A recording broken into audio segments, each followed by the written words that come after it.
Welcome to Session 3.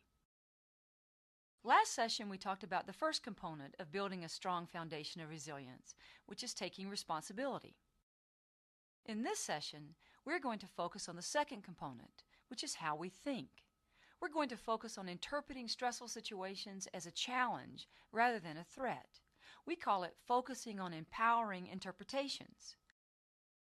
You interpret a stressful situation in a way that brings you power, instead of an interpretation that is disempowering and gives your power away. And as a result, your behavior will be more likely to go above the line on the responsibility model. A disempowering interpretation means you interpret or think about a situation in a way that gives your power away and leaves you feeling defeated. The following are 8 ways our thinking hurts us. Don't worry if you can't remember all of them. You can review the entire list in the reading materials. The first is all or nothing thinking. For example, the thought, I must have the approval of all the significant people in my life before I decide, reflects all or nothing thinking. The second is when we overgeneralize and view one negative event as the beginning of a never-ending pattern of defeat. Third is seeing life through a negative mental filter that allows us to see only the negatives and ignores the positives. Fourth, jumping to conclusions is when you read other people's minds and assume they are reacting negatively when you have no evidence, or when you predict the future and think things will turn out badly when again you have no evidence. Fifth, you might magnify or minimize situations, either blowing things way out of proportion or shrinking their importance inappropriately. Sixth, emotional reasoning is when your thinking is based totally on how you feel. For example, you tell yourself, I feel like an idiot, so I really must be one. Seventh, should statements are when you criticize yourself or others with thoughts that include should not, must, ought to, have to, and so forth.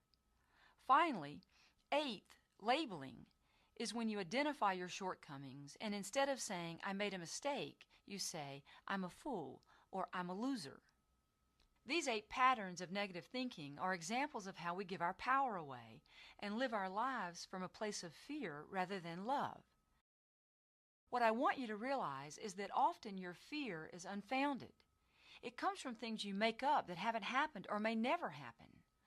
It's your false expectations about reality. You may have heard that expression before.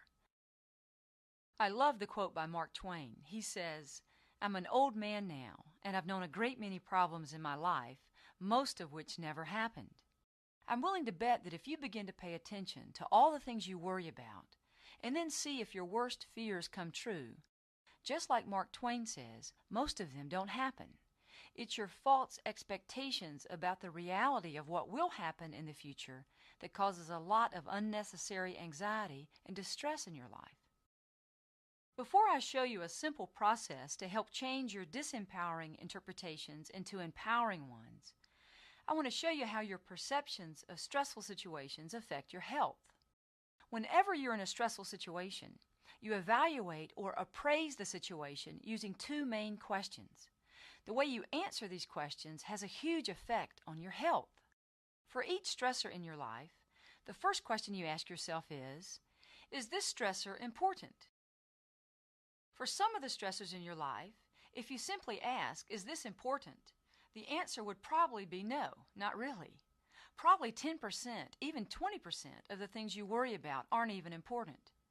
So I hope you will pay more attention to asking that question and keep saying to yourself, I'm perceiving this as a stressor, but is it really important? If the answer is no, you want to let it go. Just let it go. If you just did this, you'd probably worry a lot less.